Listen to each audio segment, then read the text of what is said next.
You're listening to Mr. Allard's Neighborhood. Small town feel with big time ideas. After all, you are entitled to Brad's opinion. Here's your host, Brad Allard. Well, nice cold morning to start the week off. I have Greg Cooper here. This cold doesn't mean anything to you, being the XGI that you are. You know, it is nothing. 10,000 feet in Afghanistan. Right, as it gets cold up there. Yeah, I was wondering because everybody has this idea that being in the Middle East, it's going to be hot and all this. No, Afghanistan's cold. It gets cold in the winter in Iraq, too. That wind starts blowing across that desert. Yeah, I've had other people I've been acquainted with that has spent time over there, and they said, it's hot in the summer and cold in the winter, and it's brutal. But anyway, we're going to talk about several things going on at the state level, the property tax issue and the school voucher plan primarily, but there's other things on Greg's mind, as there always is. You doing all right these days? I'm hanging in there. This is your prime time, isn't it? Well, we're coming out of a little bit. We'll have a slight pause here. So all the local, if anyone's interested in running for a mayor, city council, school board, stuff like that, now's the time to file if there's places open. So now's the filing system, and we'll have a pause until that's settled out to start talking to the candidates. But yeah. Well, we don't have any municipal elections this year, which is a blessing, because the last year went pretty well. And most of them the last 2 or 3 years have been okay. There are times elbows are thrown and feelings get hurt. But they always do. They always do. But I think the last one, is going to be the way forward for a lot of Burleson elections, where it's going to be civil and you have a lot of mutual candidate forums or fora. Is that the right English? I don't know. But anyway, the point is that it was handled very well in the school board elections the last couple of years. Well, last year we didn't have one because both the candidates were unopposed. And the one prior to that, it went pretty well. That's a good sign that the community is pretty happy with the district. Well, I think also it's a sign of it's a headache they don't want, because another story. Well, I was asked when I was retiring, it's 8.5 years ago now, when I was leaving BHS, and a couple of my colleagues said, "Hey, now that you're leaving, why don't you become part of the school board?" And I go, that's an idea. And Robin shot that down with great prejudice, as they say. So, it's is what it is. Well, and you talk about Burleson.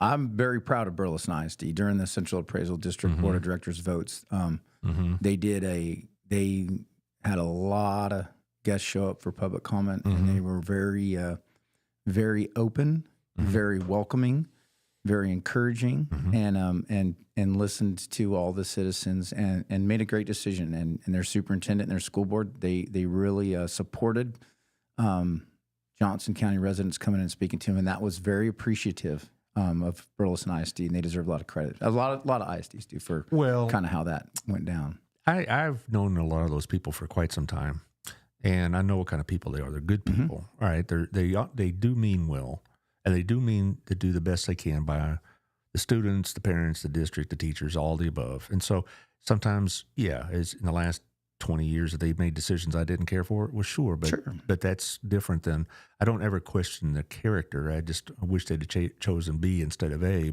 and that's normal. That's normal, and that's fine. That's healthy. It's called politics. Yep. It's called governing, actually. Politics is a circus. Governing is a drudge.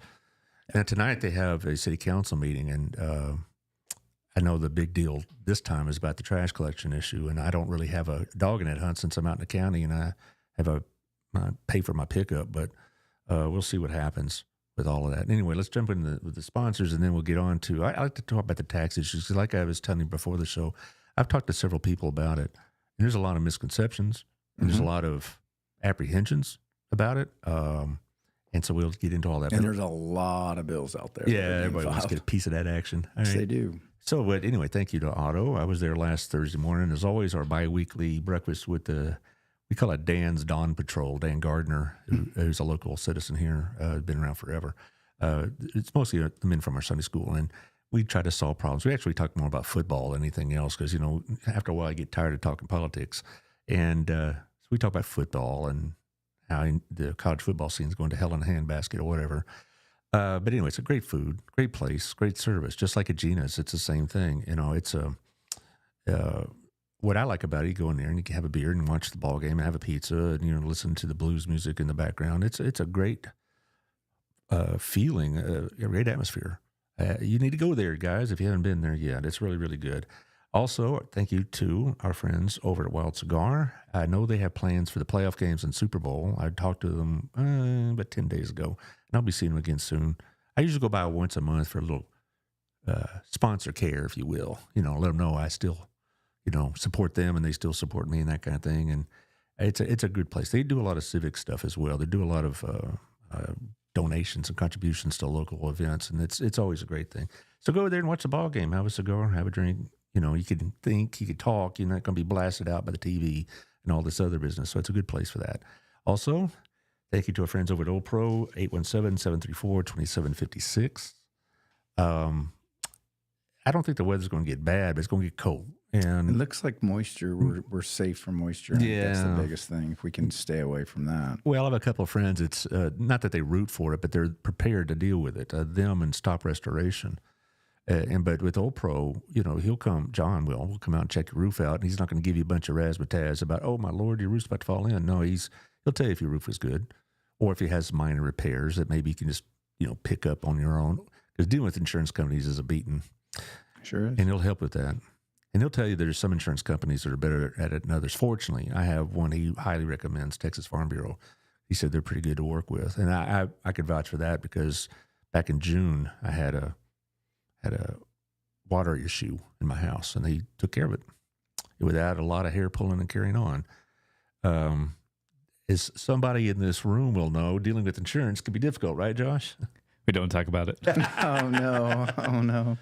Well, see, he didn't have what I have in my pocket there to handle this stuff. I got Miss Robin.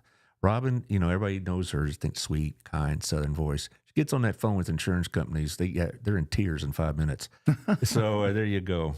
Also, thank you to our friend Jeff Kelly at 817-781-0546 with the Wethington Agency. Jeff will tell you how and when and where to buy houses here in the Burleson, or not just Burleson area, all over Johnson County. He does business in your hometown of Godley, which is blowing up like no other. Is there any place in Johnson County, in this region anywhere, blowing up other than maybe Itasca or something like that, or Ivista? Floodplains. Mm-hmm. Actually, they're developing in some of those. Yeah, they are. Yeah. But he'll help you with all the insurance, and you can call him again at 817-781-0546 or Jeff at jeffkellyrealty.com. I'm going to have him on in about 3 weeks from now to talk about changes in interest rates. People don't really realize it, but when you have a change of presidential administrations, it does change the real estate market. Sure. And he and a couple other friends in the real estate business said that, not that I'm trying to be pro-Trump and all this, but they said Trump's coming in has increased their business or their interest in real estate. So there's that. Of course, the inauguration's going on as we speak. Yeah, I might check on the highlights, but I'm sure everybody will have their commentaries. The MSNBC will say it's the worst speech of all time, and Fox will say only Lincoln could have done better. So you got that. I'm waiting till they roll up their sleeves and start doing some work. They can keep the fanfare. You can keep waiting. Yeah, you're probably right. Well, on to the next thing. All right. Thank you to my friend Michelle over at HotWorks. This is a good time to work out. I mean, because, it's cold out there. You don't want to run around out there in the cold. So go over to HotWorks, an infrared workout. It maximizes your workout without the tremendous strain on your tendons and ligaments and muscles and whatever else. It's a great workout. It's open 24/7. They have a code, and it's a secure place. They don't have personnel at 2 a.m., but if you have the code, you can get in there and work out, and it's very secure. Every time I go over there, I have to be let in and that kind of stuff. And so it's, they got a lot going on. They have 11 different workouts, so it's not just, running the treadmill or whatever. So they got all this stuff going on. So check out HotWorks over at they call it the Commons. It's over by the theater and Kroger and all that business. Also, thank you to our friend Tiffany at Local Life. On the cover this month is the Texas Hughley Health Center. I'm not sure what she's going to have next time, but it's a great place to advertise. 30,000 people get it, plus a lot of businesses get extra copies for them to, for people to look at while they're waiting or something like that, like at the mechanics or at the beauty salon or whatever else. So it's all that much. Okay, and lastly, our friends, Cody O'Brien over at Burleson Buzz. I'll be using some of his material with his permission on my radio station, which I'll talk a little bit about at the end, but we can focus on that then. But if you want to know what's going on, he'll be at the meeting tonight, so he'll tell you what's probably by tomorrow, what they decide about the trash issue or whatever other issue comes up. All right. Well, the session started. It has. And when I was in that group down in Austin, I would be in, I think 3 springs, I was part of that committee. And it wasn't like I went down there and hung out like you did. But when I got down there like on a Thursday evening, the place was buzzing. Because you got all these lobbyists and got all these people there to, speak on different bills. And you got all these people that are reporting on it and whatever else. So it's an active community in the spring, to say the least. And you know how it often works is right now they're submitting bills and they'll do this and they'll do that and they'll take a break and they'll go scratch themselves or whatever. And then the last few weeks they'll rush around and try to get everything done. Sure will. I probably told the story in the year before, but when we had our representative was Rob Orr, I had his son in class, and I was kind of kidding with him. I said, I live by him. Yeah, do you? Yeah. Okay. You know James then by any chance? I don't know him too well. They right. were kind of before I moved to the area. Okay.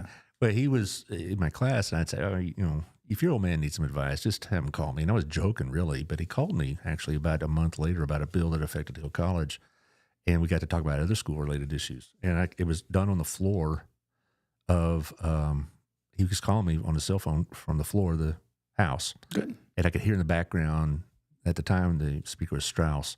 And they were banging the gavels and proving motions and all this other stuff. It's like, wow, this really is done like that.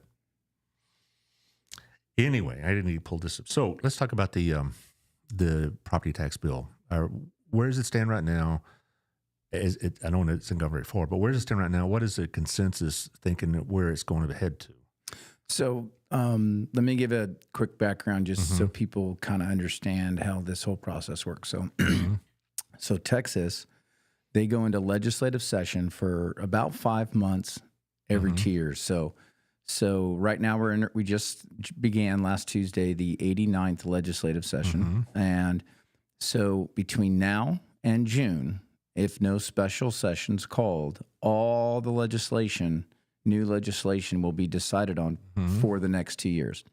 So this is a condensed timeline, and with a substantial amount of legislation, property tax, and everything else that needs to get from point A to point B, from being filed to getting dates on the calendars, getting into committees, through committees, getting companion bills at the Senates, getting through the Senate committees, getting to the House floors, getting read, getting voted on, getting the governor's desk and signed. So what people need to grasp is you're trying to do a whole bunch in a short, condensed timeline with a whole bunch of steps. 140 days, right? And not 141 either. I mean, it's very specific in the Constitution. So it's end of first week of June, I right, think. and at midnight of that day, like June 3rd or whatever date that is, it's over. Yep. And that's why we have so many special sessions, which are kind of a beating.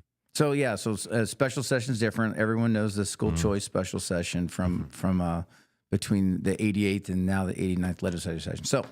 So property tax. Everybody in Johnson County is aware of Eliminate Property Tax, Texas Horse Barn, Craig Hunley's group that's been so instrumental in raising awareness and how property taxes work. So the goal is to remove the burden of having your household hostage to pay property taxes. However, or to pay taxes to fund government. However, government needs to be funded. So a better verbiage is a replacement of property tax with different revenue streams. So there has been a substantial amount of bills filed, and a LegiScan is the main website where you can track bills. You can track bills across the country, so you need to narrow it to Texas. But and the amount of property tax bills that have been filed, from everything from reorganizing the Central Appraisal District to property tax to elimination of property taxes is substantial. Well, they have a pretty good website on the state of Texas itself. I used it in my classroom for many years, and you could look under it by either the HB number or the Senate number, whichever of the bill, or the topic, or that's how LegiScan is. That's what I like. Yeah, and it's I forget what they call it. I just got it off the state legislature page. And it was pretty helpful. And they'll tell you not just what's in the bill, but what process. It's in committee. It's been voted out of committee, blah, blah, blah, blah, blah. So it's a pretty handy for somebody like yourself that 24/7 is dialed in on this. Yeah. Yeah. So the probably the biggest point of contention with the different legislation that's been proposed so far is, are you going to eliminate all of property taxes? But a lot of people are focusing on the school district maintenance and operations taxes. And there's a lot of reasons for that, in my opinion.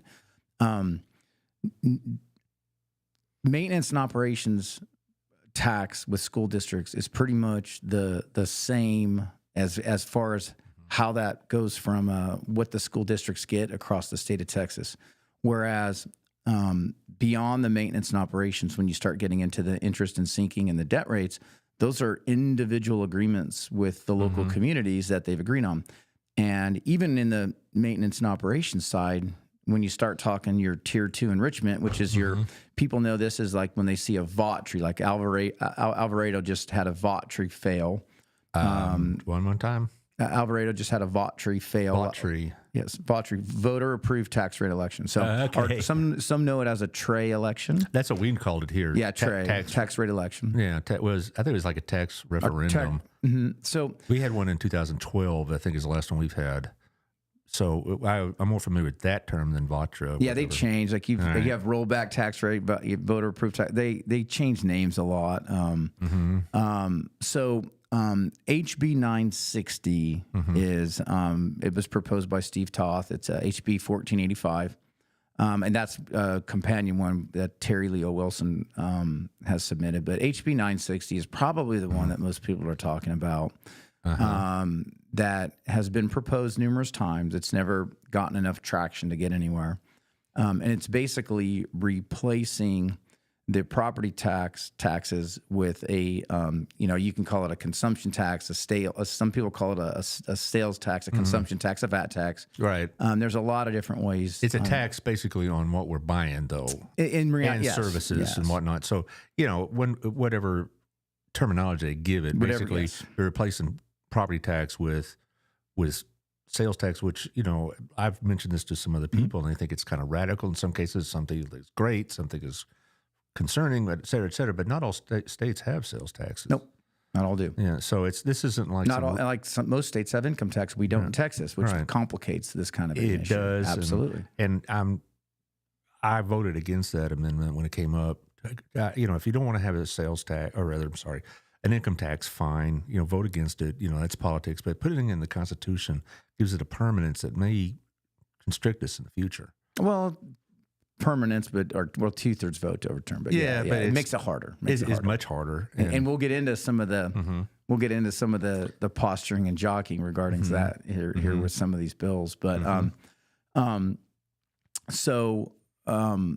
and the thought process that a lot of the legislators are going through with this, and a lot of the public wants to see, is that they don't want their roof over their head. They don't want the ability for the government to come in by force and take their home, their property from them, because taxes have become to a point where they can't pay them. Where sales tax, where we buy, we purchase things, we have some discretion in what we purchase, how much we purchase, what extravagant things we purchase. Whether we're buying an Infiniti, a Jaguar, opposed to a Toyota or a Nissan, right?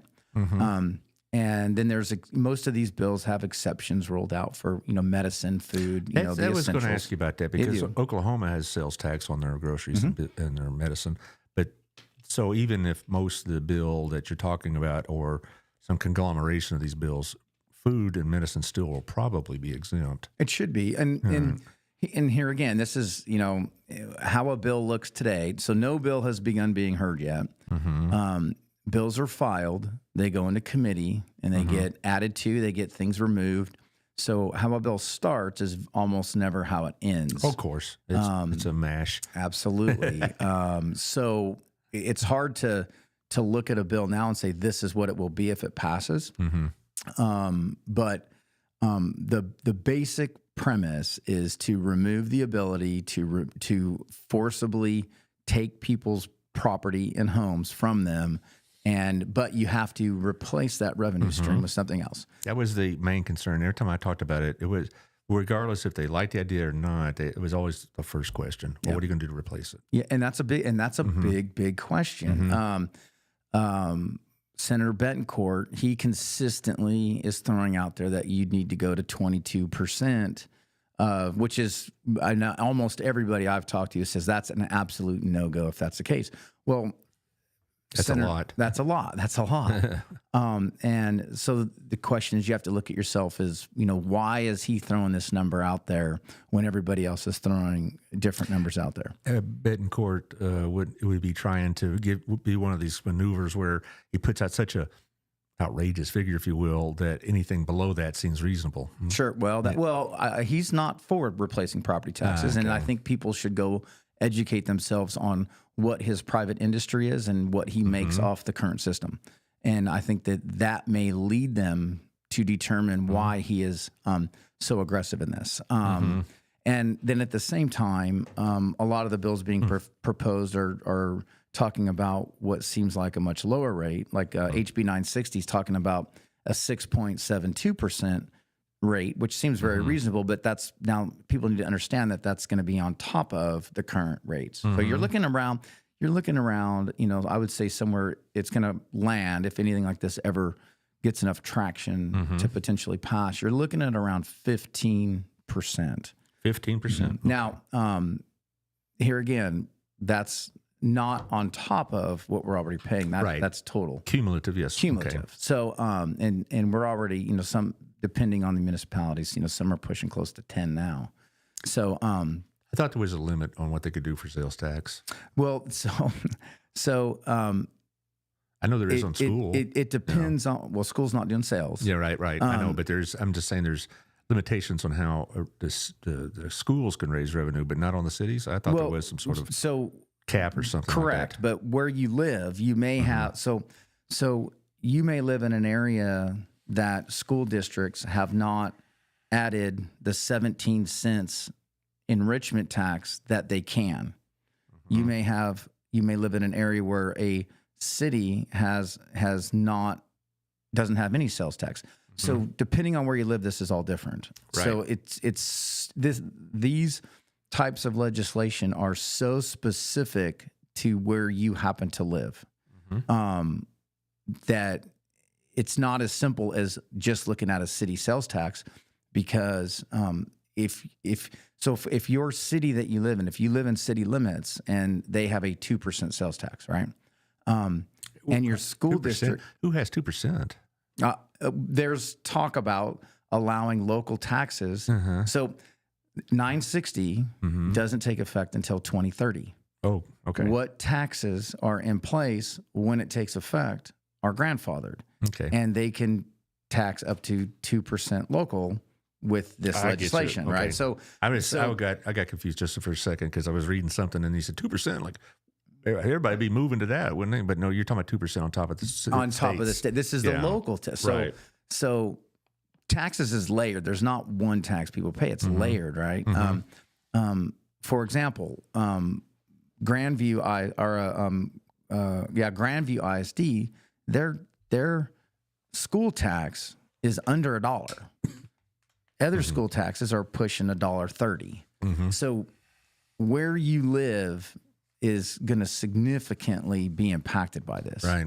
If your local district is at 50 cents for your interest in sinking, which is your debt, so the community voted to assess a bond, that's a 50-cent increase in tax rate.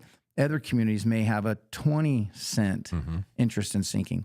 So how this will affect you is very dependent on where you live, because the state, in a lot of these bills, in most of them, the state is saying, look, if the community engaged in an agreement, a public-private partnership with the community and the school district to assess these taxes, you're responsible for that. Right. And so much of this is dependent on where you live and the taxes that they've implemented on you.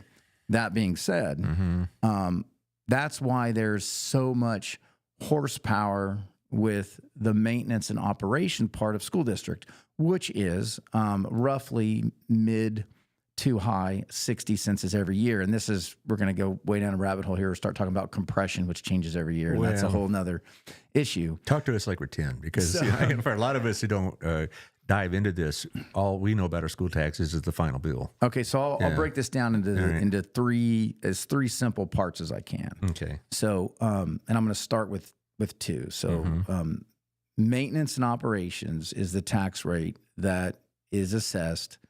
It's a TEA funding formula that assesses based on daily attendance of a school district, and then what categories kids fall into: special ed, GT, CTE, UIL, all these different dyslexia, all these different categories equates to a dollar amount per kid who is attending school. Maintenance and operations is meant to maintain the school, to upkeep the school, to keep the school running as is. Interest and sinking is how you build a new facility. So if you need a new school, the in-place mechanism is to call a bond and to approve a bond, and that is an interest and sinking tax rate. So those are the two main ones. Yeah, we've been talking about this property tax bill in terms of schools. How much do you think it'll affect municipalities? Narrow that question down. Well, would it affect like first responders in Burleson?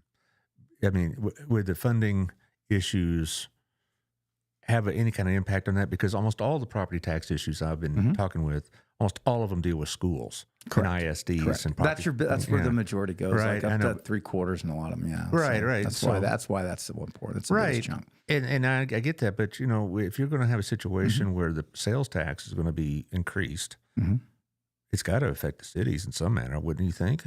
And so this is. So you're asking a very single-laned question, and each bill addresses it differently.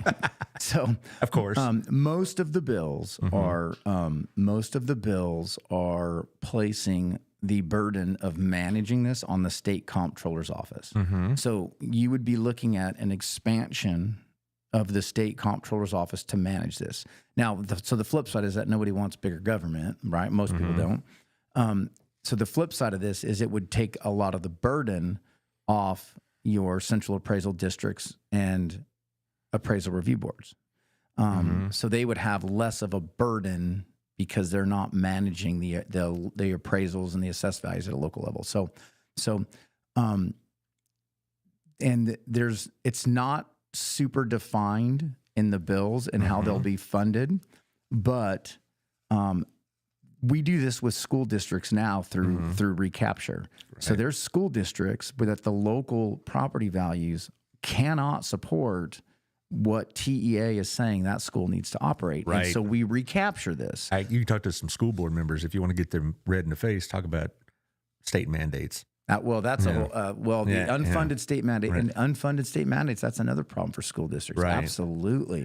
State mandate's fine if they're going to fund it. I guess this is the direction we're heading. All right. Let's say that the sales tax is increased. Okay.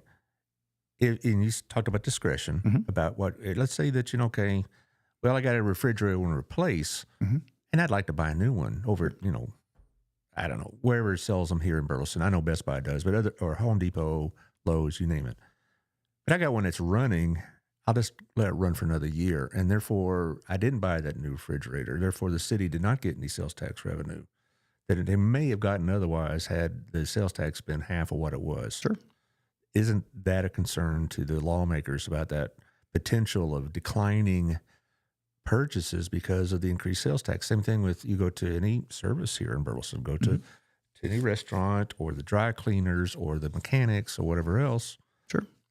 Absolutely. And, I said, well, I'd like to get my oil changed, but now the sales tax is double. I might just go another 1,500 miles on it or something like that. Or I'll just run these tires a little longer.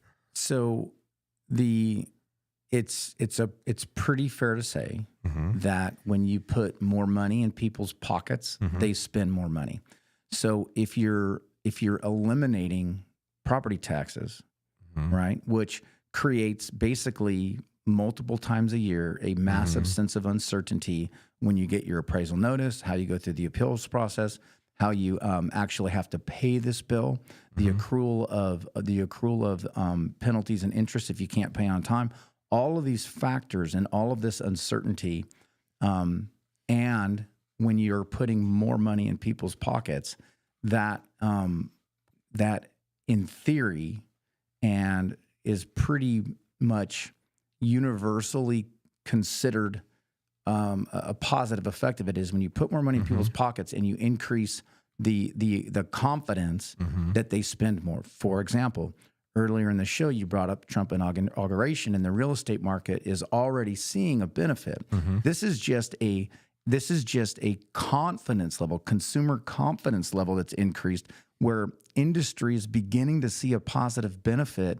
And he hasn't even been sworn. Well, he might have been now because we're in the middle of the show. Yeah, he's probably taking the oath, and he's. I assume he's giving a speech. I'll check it out later. Yeah. So it's not about keeping things the way they are and not putting more money in individuals' pockets. You're putting more money in individuals' pockets. Now, they have discretion to not spend that money. They can save it. They can put it in the mattress. They can invest it. They can buy more expensive cars. They can spend how they spend now. They can spend more. But here again, they will have more money in their pockets. They will not have the uncertainty of being forced out of their homes. Can it negatively affect what people buy? Sure. It is another concern. So it is. It absolutely is. I know that this is not a nationwide issue, but it'd be a statewide issue. Are you not concerned by putting more money in people's pockets who may drive local inflation higher? Because this is what Biden did early in his term. He put a lot of money out there in a lot of people's pockets, and we had really bad inflation. Are you not concerned? Well, there's a difference between between the government extracting your hard-earned money from your labor to redistribute it as they see fit, and printing money at a printing press, which is I see the principle of it, and quantitative easing. So what the federal government did was just infuse the economy with more money that they printed. Right. You're talking about not taking money from you and letting you keep what you have already earned. But there's a difference. I know it's a difference in how the mechanics work. But, if I have $3,500 more to spend, and so do my neighbors, I just wondered if in the local area, it would cause prices to rise because of increased demand. Well, it depends on how you look at economic theory. Reaganomics would say that this would benefit, create competition. And do a lot of stuff like that. Other people would say it would do inflation. The reality of it is, if people are less likely to lose their homes and lose the roof over their heads and don't have that concern, that is a pretty strong positive benefit in a lot of people's opinions. And we're also talking about property taxes in terms of homeowners and residences, but it also applied to businesses. Sure. Otto will be paying less in property tax, so would, Gala at Southern Gym, all these people will be paying less. The other concern I hear is, I don't own property, I rent. And therefore, would I see a benefit from that? Now, we talked about this last time, and your approach was, well, if all the landlords had elimination of their property taxes, are going to compete for tenants by lowering the rents. Some people I talk to don't have the same view of the landlords that you do. Let's put it that way. They think they'll pocket the money. Is that a possibility? It's if people have the discretion, the money that they have the discretion to use their money as they see fit, other than if the government is removing it from them and holding on to it and redistributing it as they see fit. So of course that's a possibility. Of course it's a possibility. And you brought up businesses before we pivoted to the rental market. There's a substantial amount of legislation that's been proposed that will significantly benefit business, irregardless of elimination or changing the revenue stream of property taxes. So there's, as a homestead properties, there's a limit of 10% to how much they can increase annually on what they actually tax you. There's bills that are trying to lower that to 5% increase. And there's a lot of bills proposed that are trying to bring that to commercial properties and businesses, lower that down from, I think it's at 20 cents now. We're getting into I'm going to lose my mind. the circuit breaker. Right. So irregardless of an eliminate property tax, standalone bill, there's a ton of legislation that's looking at small businesses, local businesses, rental properties, and giving them some relief. So there's so many ways to address the problem of that people are concerned about regarding the oppressiveness of property taxes and how much of a burden it is, that there's definitely going to be a lot of legislation passed most likely. And the only question is, how many people is it going to affect and how big is it going to be? Well, I was talking to my daughter who rents here in the local area, and I was telling her about this last week, in fact, and she's like, well, I won't see any of that. And I brought up your point. Well, your landlord may not do it, but maybe the landlord down the street might. Sure. And I don't know, maybe because this generation's a bit more skeptical about these kind of things, they say, that's not going to happen. And they should be skeptical. They need to hold their government accountable. Well, it's not the government, it's the landlords that they want to hold accountable. Because, the whole thing about, like a rental property, like if I owned a couple of rental properties, a couple of homes, and I got my taxes lowered, it would be up to me basically to pass that savings on to the renter, but I may not do that. I may just keep the money, and that's so. And America, thankfully and rightfully so, is a free country, and people are free to do that. And will there be some people that take advantage of other people with any piece of legislation? Most likely. Will there be some people that use it to create a competitive business advantage? Absolutely. Will that competitive business advantage result in drawing more business to themselves by extending some of that tax relief to their consumers? Sure. I mean, absolutely. Anything can be abused and anything can be taken advantage of, and anything can be passed on to people down line in their consumer base. Of course. What I appreciate talking with you, Mr. Cooper, is the fact that you acknowledge these potential issues. I've talked to a couple of people that have your viewpoint on the property taxes, and it's like it's all good, it's all win, no harm. And I'm like, you're not looking at this. I appreciate the fact that you acknowledge that. This some people may take advantage of it. Sure. And that's what my concern is. And I appreciate the fact that you understand that, it's not going to be painless. I mean, there's going to be some very much shifting of priorities in budgeting. There's going to be a shifting of my personal budgeting. I'd like to have extra money, but I'd also, what would I do with it? I could think of a few things, but I'll be honest. If I could have the answers that the schools won't be damaged and the cities won't be damaged by this new plan, I think I could see a lot of going for it. But I need a lot of voters, like myself, need to be convinced that we're not hurting our local schools, which is kind of a nice segue into our next discussion, which is school vouchers.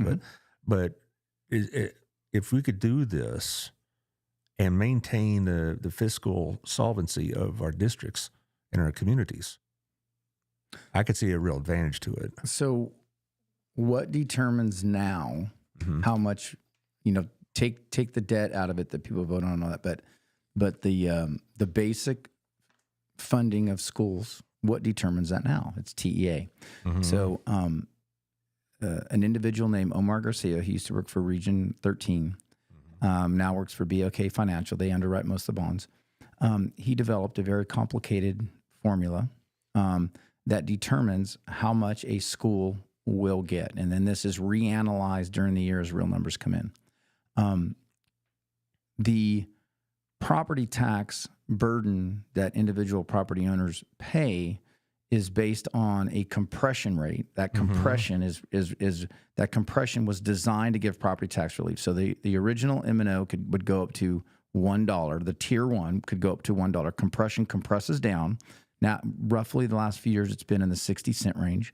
That 60 cents is your tier 1 obligation of property taxes to go to funding.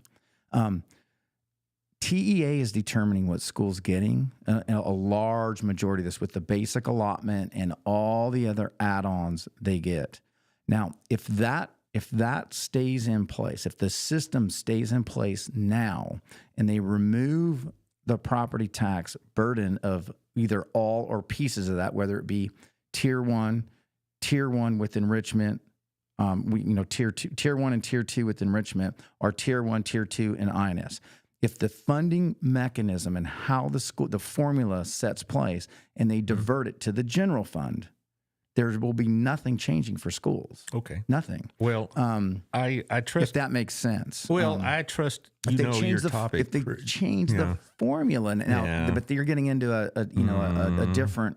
If they change how schools are funded, like for example, and I'll give you an example. How often have you heard that schools haven't had the basic allotment change since 2019? Yeah, more than that, more than what care to. I mean, I hear a lot. Yeah, you hear all the time. Well, school funding has increased every year. It's just hasn't changed with the basic allotment. Well, there's a ton of bills right now that will change the basic allotment up to I've seen some up to about $2,000 per kid. So now HB1 that failed during the special session, that was going to increase the basic allotment by quite a bit and do a choice. It was an omnibus, right? HB1 is the school voucher bill. That was the one that failed. Right. So we're starting from scratch. Right now, that was the one that failed. And that's kind of where I'd like to segue into is the school voucher issues.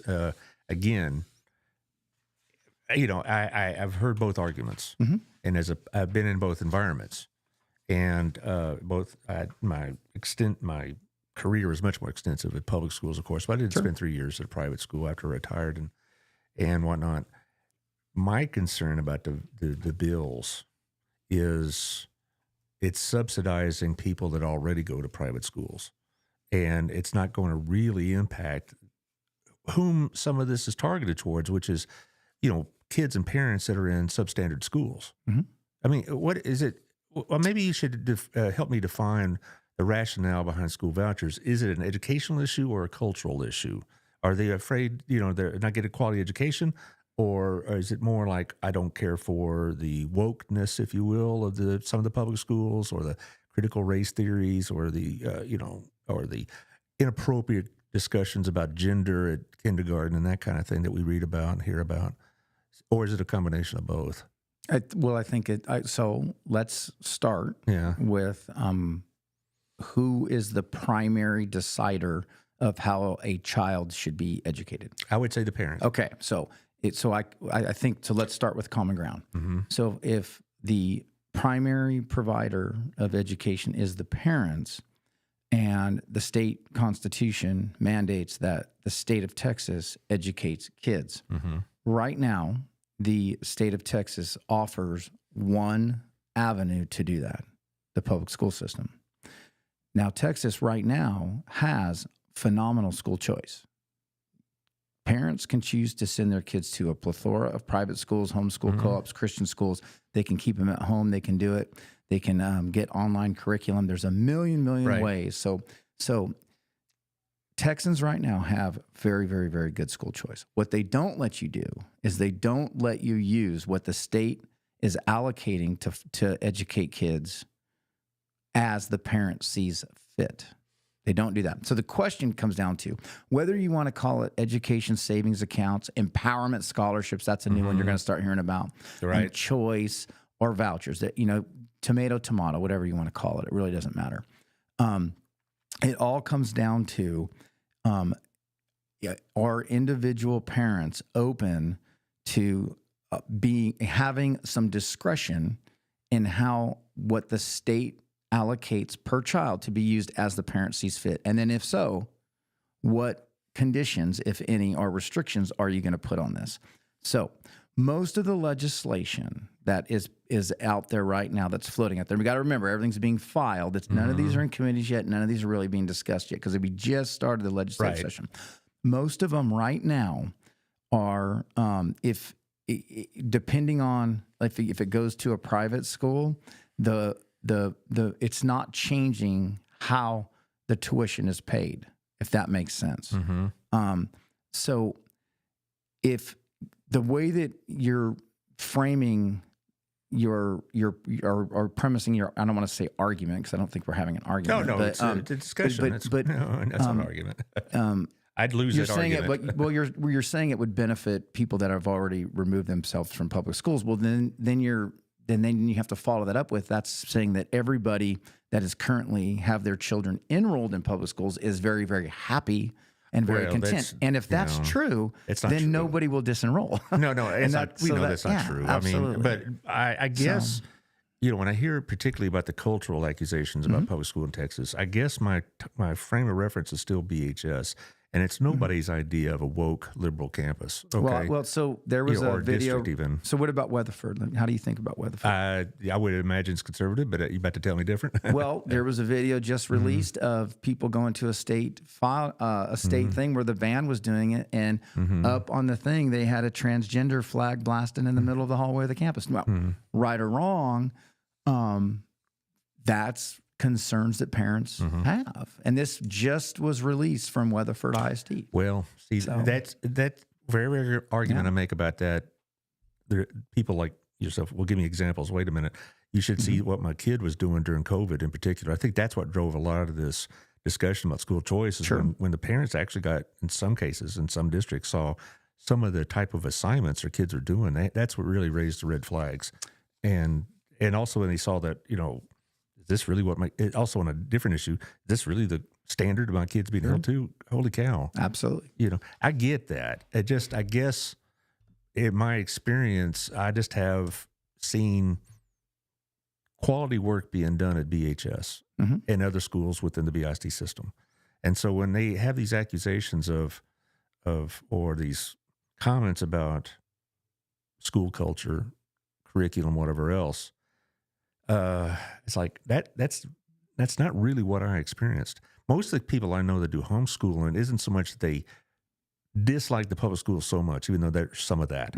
It's they want to raise their kids in a Christian environment, or maybe their kids have, I don't know, certain health issues or certain other needs that they really just think they'd be better off if they had a more closed environment. Sure. Because I know of one family that does great with homeschooling. I mean, wonderful with homeschooling, and some of it has to do with health-related issues. Sure.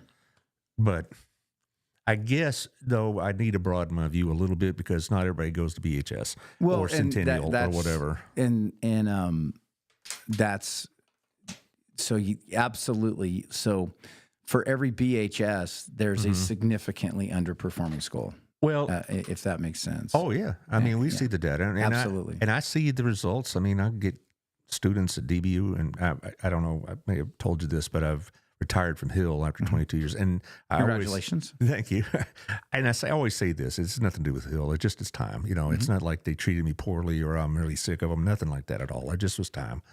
And, but I could tell that, like, holy cow, so what high school did you graduate from? And they'll say some school, usually it's not BHS or Centennial, but you're like, okie doke.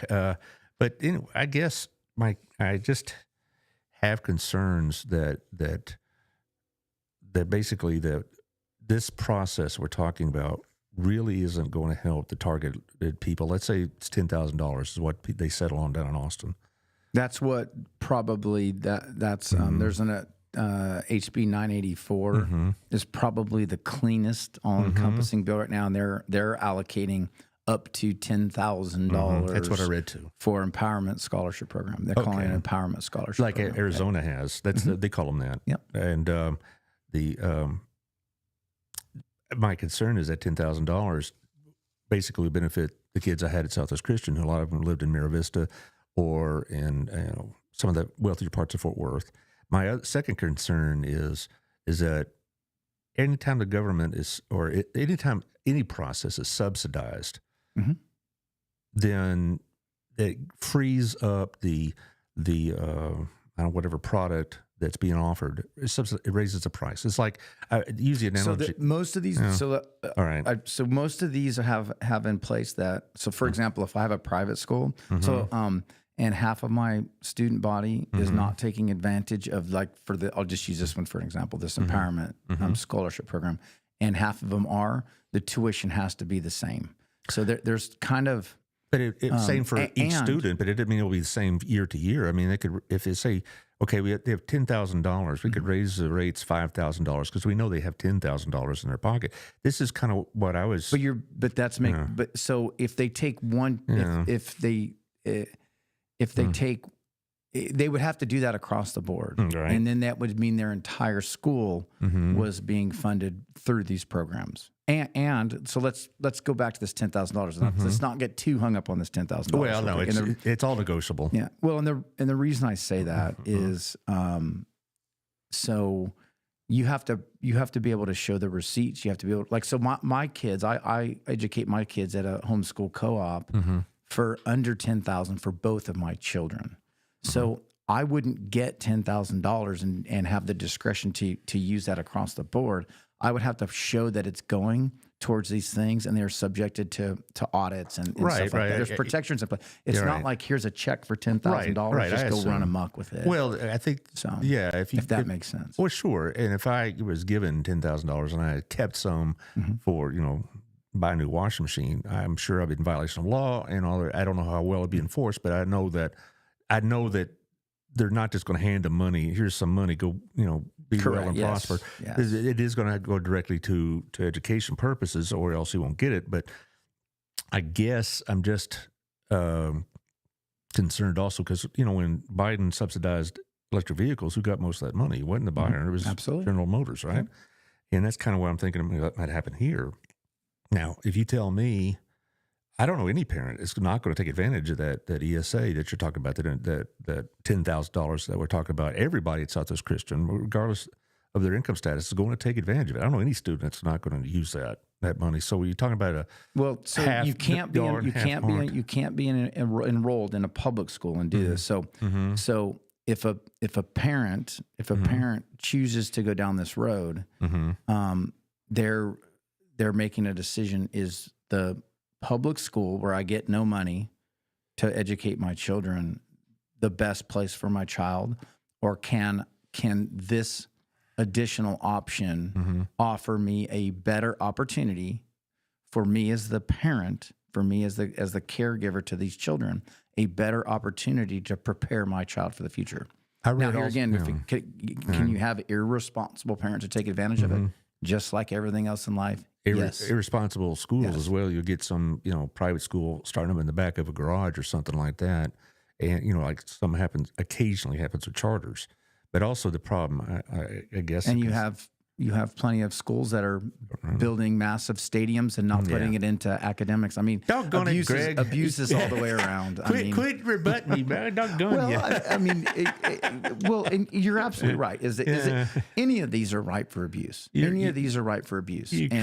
I can't win. No, but the abuse is on both sides. I'm sorry. I'm all over Johnson County, and I go to just about every city council meeting, commissioner's court, school board meetings. I go all over. And you're very popular, no doubt, at these meetings. Well, and I'm going to tell you right now, across Johnson County, these taxing entities look at what Godly ISD did with a $168 million bond, and they are appalled by the misuse of taxpayer funds and the abuse for not doing anything to create better learner outcomes. Is there some better opportunities and some open programs in school? Yes, but the abuse can happen on both sides. Well, I get it. And so there's a couple of things. I understand people's frustration with public education. Yeah. And they don't feel like they're getting the quality that they're paying for.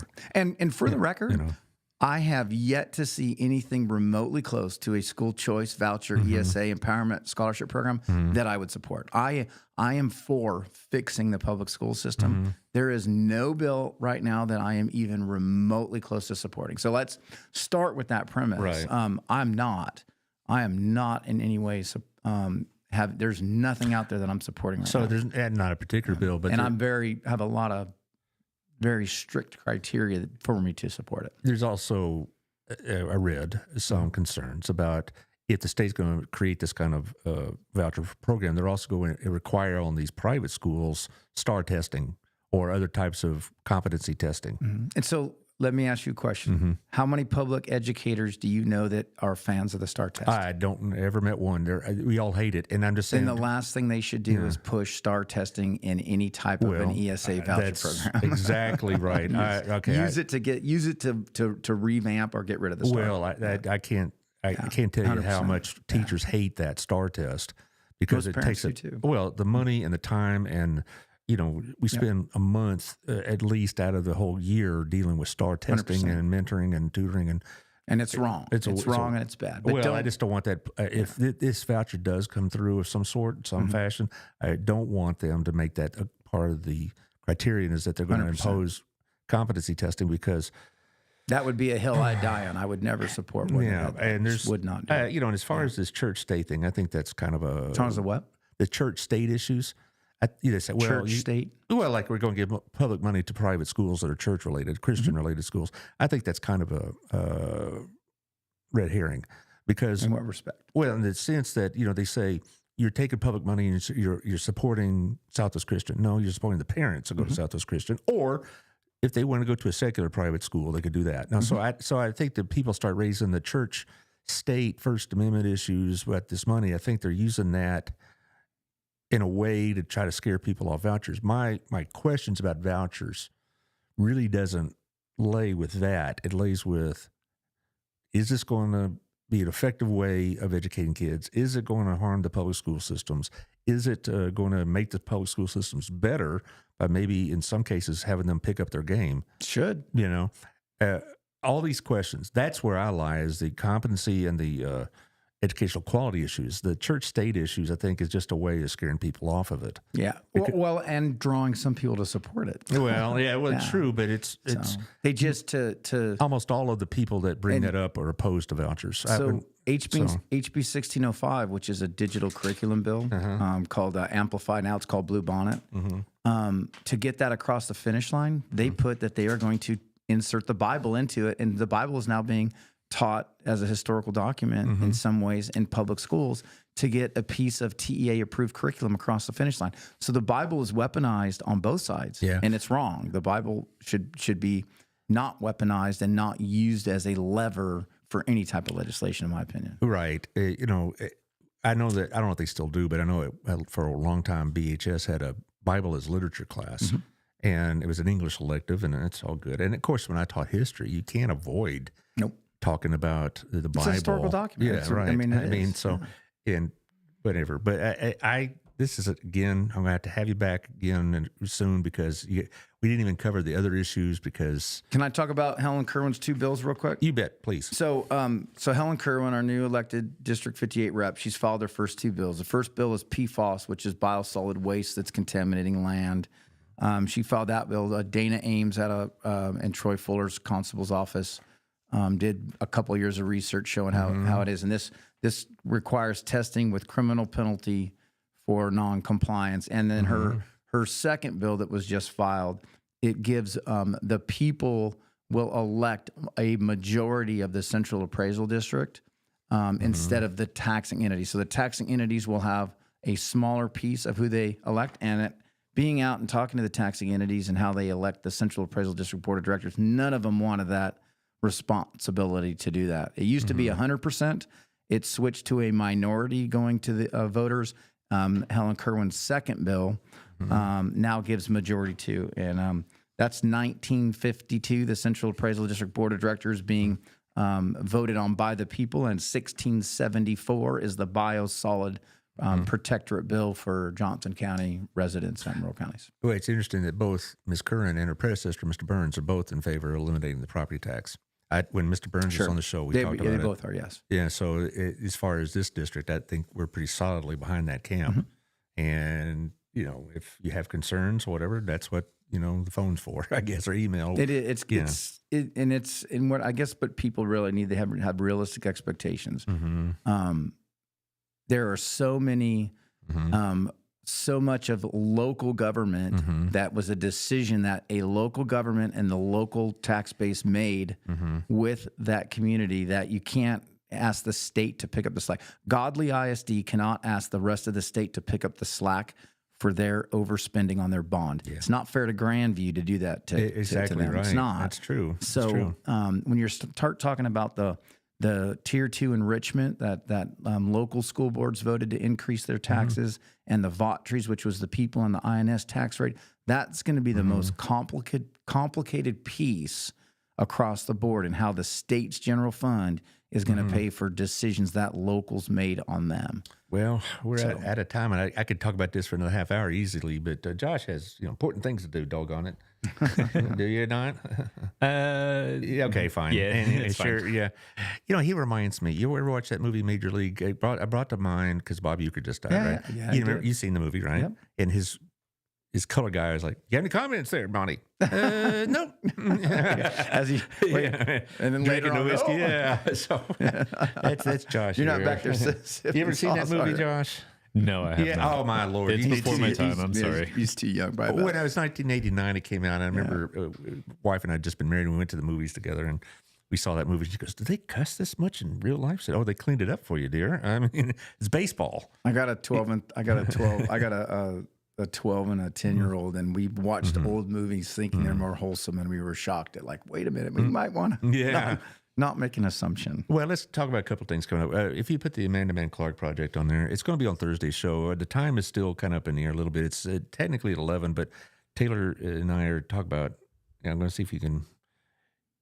We're trying to move schedules around a bit. So, but anyway, the Amanda Mann Clark project is about colorectal cancer research and NEEF colonoscopies and routine, which nobody looks forward to a colonoscopy. I'm sure you've had one, and I've had one, and it's kind of a beating, but it's important, and because so many people come down with it, and so we're going to talk with the ladies, Brittany and Jessica, about that, and they have an event coming up, I believe March 9th. It's early in the March it's called Cornholes for Buttholes, because it's a cornhole contest over at a bar in Fort Worth. Last year's at Martin's Tavern, and I think it's there again. Also, I've been pumping this a little bit about the community radio. I've been talking about it's on right now on Live 365. I just put the beta version up so I could work on it. And I got like some listeners at Switzerland and Germany. I'm thinking, what are they looking for here? Because I don't know, but maybe they just like to scroll around and find stuff like that. But it's already got a few listeners. But the whole version of it, I hope to have out by 2 weeks from today. Like I said, I'm just working on the playlist and learning the technology. But it's still out there. If you go to Live 365 and hit Community Radio TX, it's going to be there. But it's also going to be on Odyssey and TuneIn in about 2 weeks. So anyway. So if you look at advertise, we talk about Facebook, we talk about local information, whatever else. It's not going to be just music and such. We're going to have, news reports, if you will. They won't be professional like Fox News or NBC or something like that breaking in, but it's going to be, like stuff I got off Burleson Buzz. It's going to be some of the stuff going on in the city with the schools, whatever. And it's not just Burleson, but all the area communities around us. So, we don't really have that local source of information. No, Facebook is so compartmentalized. You got to go to so many different places and emotionally driven. Well, right, and it's a lot of people. What I'm going to tell people, as I hopefully encourage them to advertise on this new station, is that okay? Yeah, people do get on Facebook, but they have to do it intentionally. This you can put on the background and drive, do your chores. Like this morning, I was doing stuff around the computer, so I just turned it on and it's playing in the background. So it's not, you don't have to actively engage with it like you do Facebook or other social media.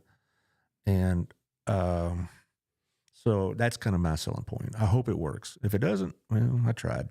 That's all we can do. That's all we can do. Yeah, okay, keep plugging away. Josh, thank you for everything. Of course. Like I said, Thursday we'll have the show. I'll keep you posted on exactly what time, because like I said, Taylor's going to have to juggle his schedule a little bit.